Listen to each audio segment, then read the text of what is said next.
Municipal council సమావేశంలో సభ్యులంతా చర్చించుకొని ముందుకు వెళ్తారు. చేసే ప్రాజెక్టుల కోసం మున్సిపల్ కమిషనర్ సైన్ చేస్తారు. ఈ ప్రాజెక్ట్ పనులకు టెండర్లను పిలిచి సరైన కాంట్రాక్ట్ ని ఎంపిక చేస్తారు. ఎందుకంటే రోడ్లు, డ్రైనేజీ, బిల్డింగ్ నిర్మించడానికి నేరుగా ఎవరికి ఇవ్వరు. అందుకే టెండర్ నోటిఫికేషన్ వేసి ప్రాజెక్ట్ యొక్క ఖర్చు వివరాలు గవర్నమెంట్ వెబ్సైట్ లో అప్లోడ్ చేస్తారు. అప్పుడు కాంట్రాక్టర్లు మున్సిపల్ కార్పొరేషన్ కు హాజరై అక్కడ కాంట్రాక్టర్ల యొక్క జిఎస్టీ, పాన్, ఇంతకు ముందు పనిచేసిన ఎక్స్పీరియన్స్ సర్టిఫికేట్స్, ఇంజనీరింగ్ వివరాలు ఇలా అన్ని సమర్పిస్తారు. అలాగే పనిని ఎంత మొత్తానికి చేస్తారో ఫైనల్ బిడ్ అమౌంట్ ఉంటాయి. ఆ తర్వాత టెండర్ లో పాల్గొన్న కాంట్రాక్టర్ల అనుభవం, ఇలా అర్హత ఉన్న కాంట్రాక్టర్లను ఎంపిక చేస్తారు. టెండర్ లో పూర్తయి కాంట్రాక్ట్ పని స్టార్ట్ చేసిన తర్వాత డబ్బు వెంటనే ఇవ్వరు.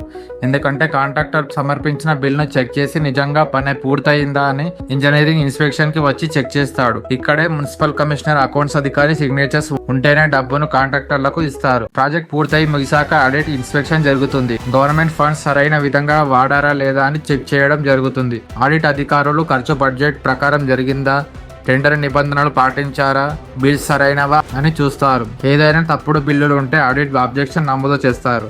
అంటే తప్పుడు బిల్లులు ఇస్తే వెంటనే తిరిగి కట్టమని చర్యలు తీసుకుంటారు. క్లియర్ చేయకపోతే తర్వాత వచ్చే నిధులు ఆగిపోతాయి.